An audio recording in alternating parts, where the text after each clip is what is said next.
Un gran placer y un gran sentido de orgullo de nuevo en esta segunda edición de Univerano 2021. Estar con cada uno de ustedes que nos siguen a través de Radio Libre, 5 Días Televisión y los que nos permiten durante esta temporada estival reflexionar en torno a temas que tienen que ver con principios y valores. Pero lo que realmente nos queda para mirar es en torno al tema de cómo estamos de salud en el Paraguay. Tenemos un montón de senadores médicos. Tenemos también un montón de gobernadores médicos.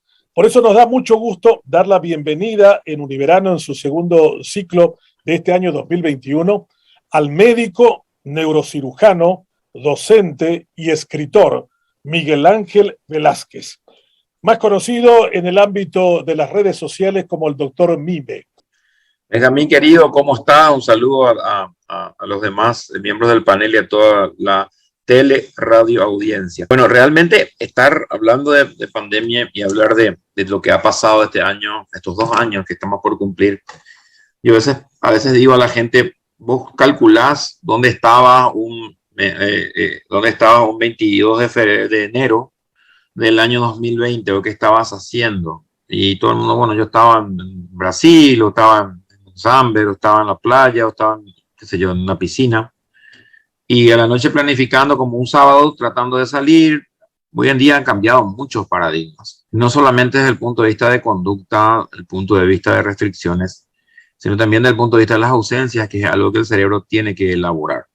A los paraguayos nos tocó transitar, y a la humanidad entera nos toca transitar dolorosamente una época que realmente la leímos en los libros. Estamos viviendo uno de los famosos periodos bisagra, esos periodos bisagra que nosotros decimos en la historia de la humanidad, que a veces lo leemos, pero nunca pensamos que íbamos a ser protagonistas, dolorosos protagonistas. ¿Por qué? Porque más que nunca nos dimos cuenta que somos un país furgón de cola. Tenemos que asumir varias realidades. La primera de ellas, que no somos el centro del universo, no somos el corazón de América. Fuimos el último en todos lados.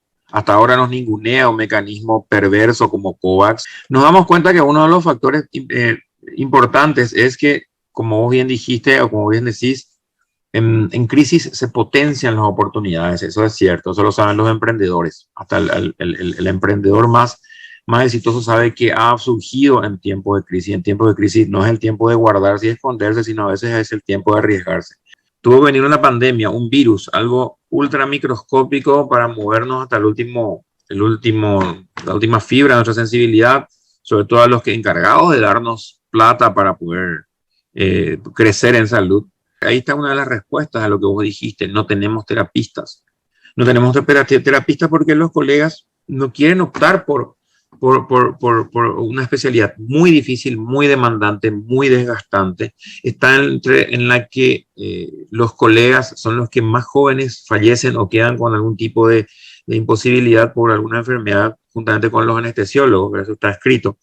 Esto de contagiarse un virus que todos manejamos, todo el mundo es virólogo ahora, pero resulta que ellos lo viven día a día. Ellos se contagian de meningitis, se contagian de hepatitis, se contagian de un montón de cosas. Entonces no es fácil ser intensivista.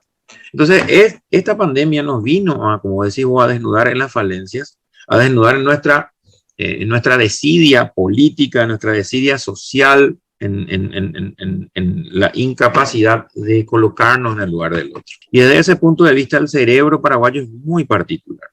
El cerebro paraguayo es muy solidario para las polladas, es muy solidario para realizar actividades, es muy solidario para acompañar eventos, maratones, o para ir a compartir una comida, o para ir a ayudar. Pero también de repente resulta muy, no es empático para lo que sucede. ¿Por qué? Porque no podemos negar muchas cosas, no podemos decir, no, a mí no me va a pasar. Es muy de Paraguay eso, muy de nuestro cerebro paraguayo.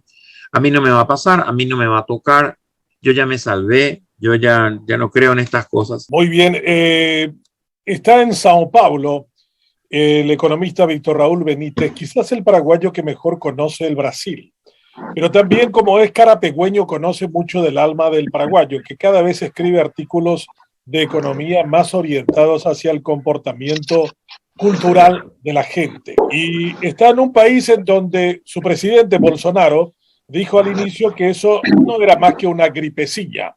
La gripecilla se cobró más de 600.000 muertos en un país de 220 millones de habitantes.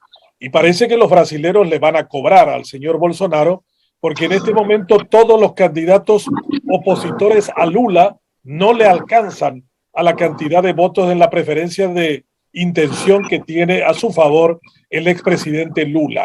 O sea que el pueblo brasilero va a castigar duramente a Bolsonaro según las encuestas actuales.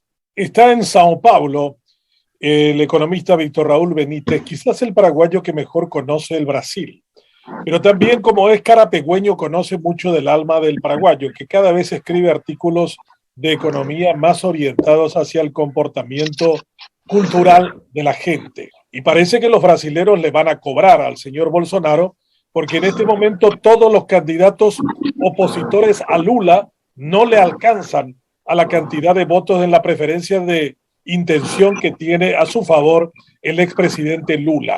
O sea que el pueblo brasilero va a castigar duramente a Bolsonaro según las encuestas actuales.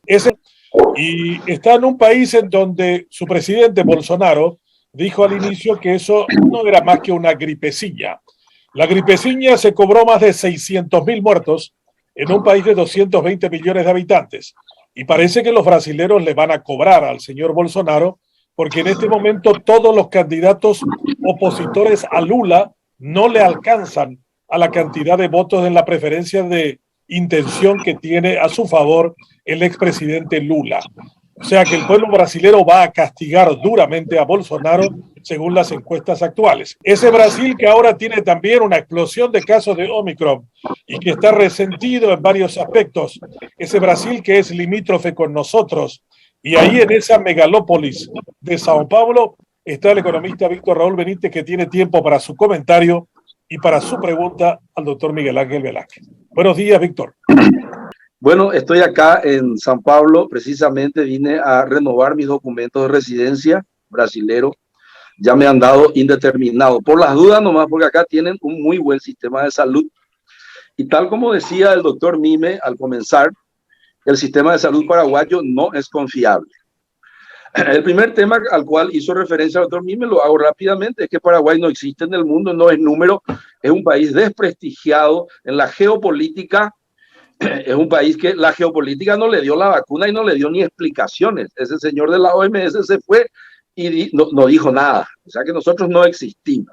Somos un país que no tiene ningún protagonismo. Gracias, Miguel. Gracias, Víctor Raúl Benítez, por esta descripción en torno a lo que ve en términos económicos. Doctor Miguel Ángel Velázquez, usted es un médico de la Seguridad Social. Y cuando uno visita el hospital del IPS, no solo aquí en Asunción, sino en cualquier parte del interior, y encuentra gente acampando esperando a ver qué es lo que pasa con sus familiares que se encuentran al interior, y uno mira que el IPS factura $2 millones por día para cubrir la cuestión sanitaria y la cuestión jubilatoria, nos damos cuenta de que el problema había sido que no es la plata solamente. ¿Qué nos enseña en términos económicos esta situación de la pandemia y cómo lo padece usted como médico de la Seguridad Social? Es mi primera pregunta sobre la síntesis que hizo Víctor Raúl Benítez. Y el doctor Luis Villar, desde Coronel Oviedo, hace la siguiente pregunta: si cree necesario alguna reforma en el sistema de salud y si es así, ¿cuál sería? Primero urge una reformulación de la Carta Orgánica. Sí o sí, necesitamos un poquito más de autonomía. Recordar que la función principal de IPS no es la sanitaria, sino es la de la previsional, la de la jubilación. Pero ya que se asumió la función de la salud, mejorarla, obviamente, muchísimo más,